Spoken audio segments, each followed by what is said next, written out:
We talk about economic growth all the time, but what is it, really? Turns out, it's not some kind of magic. It's actually a formula, a clear equation with some very specific ingredients. And today, we're going to break that formula down to figure out one of the biggest economic puzzles of our time. Okay, let's get into it.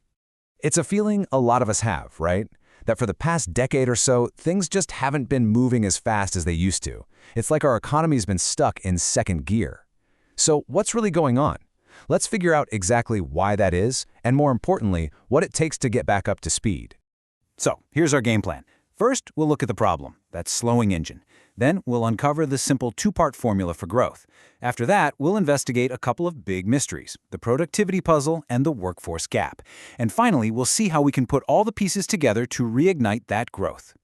All right, part one, the slowing economic engine. Before we can even think about a solution, we have to get our heads around the core problem here. I want you to think of the economy as this really powerful engine. For a long time, it was pushing us all forward at a pretty impressive speed. But, as our source material points out, over the last 10 years, that engine has just been sputtering. It's been running at a fraction of its potential power. Okay, on to part two, the two-part growth formula. Now this is the key. It's like the Rosetta Stone that unlocks this entire mystery.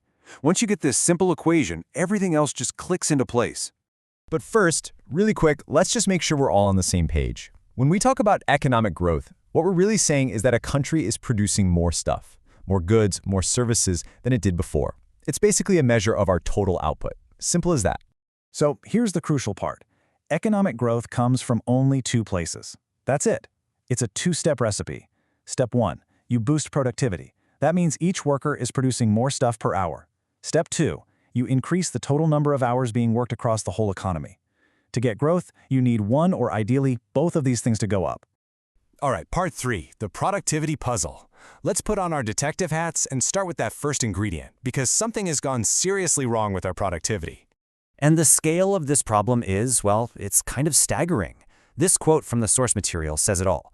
Lately, our productivity has been growing at only a quarter of its historical pace. Just let that sink in. Not half, but a quarter of the speed we're used to.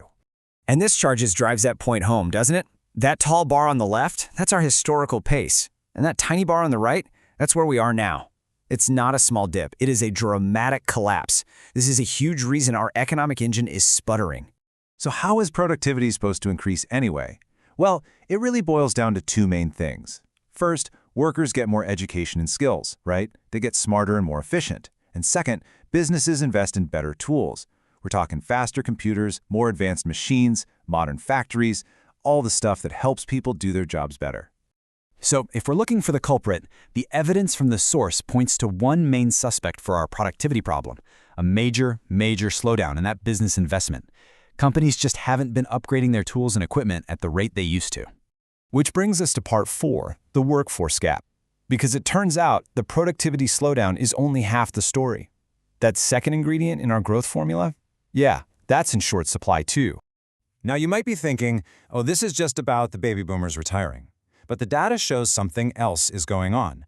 Even when you factor in all those expected retirements, the share of the population that's actually working is way lower than it should be. We are talking about millions of working-age, able-bodied adults who have just dropped out of the workforce. They're not working, and they're not even looking for work. And that creates this massive hole in the total hours worked part of our growth equation. So, this brings us to our final section. How do we reignite growth? We've found the two core problems, a productivity puzzle and a workforce gap. So now, let's look at the two-part solution. And the really good news here is that this isn't some permanent problem we're stuck with. The source is pretty clear. Getting our economic engine back up to its historical speed is absolutely possible. This slowdown is not our destiny. So the path forward pretty logically addresses the two problems we just uncovered. To fix the workforce gap, we need to find ways to encourage those millions of people to get back into the labor force. And to solve that productivity puzzle, we need to spur more investment, both in educating our workers and in giving them the modern tools they need to be effective. So there you have it. The formula is actually pretty simple. Growth is about getting more people working and making them more productive. We have the diagnosis and we have the prescription. The only question left is, if this really is the formula, what part will we all play in solving the equation?